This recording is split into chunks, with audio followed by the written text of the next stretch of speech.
My last really hard session, I would say, was last Saturday. And then Sunday, I took it a little bit easy, just flushing out the body before travel.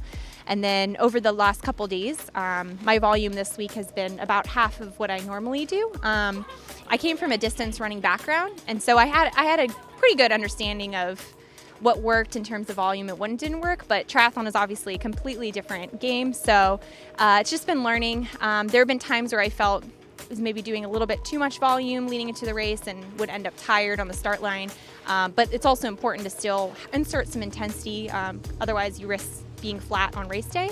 So I felt that my taper was working really well. I was at Pan Americans and it felt pretty good there. So we've just been tweaking some things here and there to prepare for these races.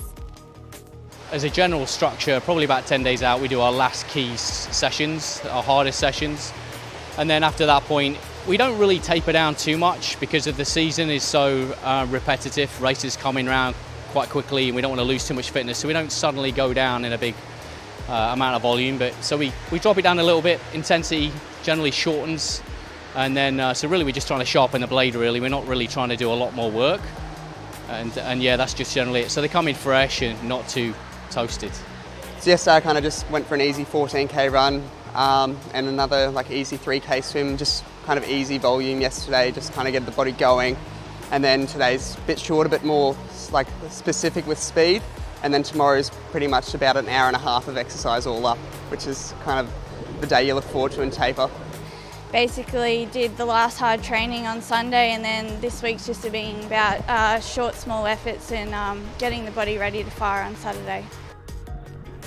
Coming here, I had a 14-hour flight to Beijing, and I got like 30 minutes of sleep on it. So I was pretty crushed once I got here to Tongyeong, but usually that works out. If I'm really tired by the time I get to my destination, I can sleep through the night and get right on schedule. I'm usually finishing off my hard work 2 weeks out. So up until about 7 days before the race, I'm finishing off the specific work. I'm usually still high volume, so I don't know, 20, 25 hours a week, something like that, doing hard workouts. I usually like to do a specific brick workout, a bike run workout, before I get on the plane and travel overseas. So before I got on the plane to come here, I did a good toggle bike run 6 times through and finished off the specific work with that. Got on the plane, came over here 7 days before the race, and that gave me enough time to get on schedule. I'm adjusted to the time zone here, and now I'm kind of tapering into race day.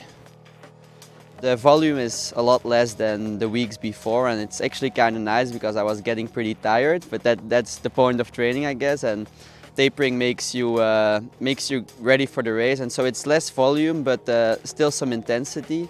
Like every morning I wake up, do a run, and I go for breakfast. That's like how except for when the race is like in Tokyo, the race was just too early and I would just wake up and have breakfast because it was maybe 4 a.m.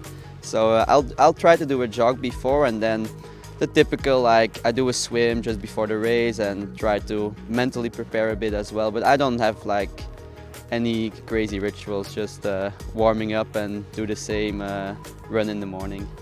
Yeah, I just came from a bike ride that was an hour with 5 by 1 minute solid. So solid is not, a max effort, but it's a good effort and whatever feels like solid for me that day.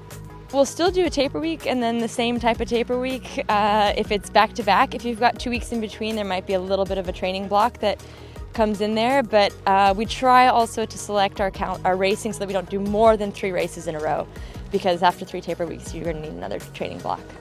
One thing I always travel with is my pre-race breakfast. So that's, for me, that's oatmeal, and I usually take one of those little soy milk, like individual Tetra Packs, and if I can find a banana here, then that's good, and that's my usual pre-race breakfast. I would say just keep it simple. Don't change the processes from what you're normally used to doing. Just keep it simple, take the pressure off yourself, and enjoy what you do, and then that will lead into the race. I think consistency is key, but then you also don't want to get stuck on too many things because there's so many things that changes with the different places that you go to. So if you normally say you eat something and then you don't get that, that could cause different things to happen. So I think it's, being able to adapt with the places you go to, and just having a few main things that you stick to that you know works. At the end of the day, they're here to do a job, And so that's how they approach it. You know, and that job is not just going in and punching a ticket, coming in and coming out, because that's, you know, anyone can do that. It's about going in there and doing the very best they can. So having that mindset all the time is important to everybody, no matter what level they're at or who they are or what they've achieved. Mindset is the key.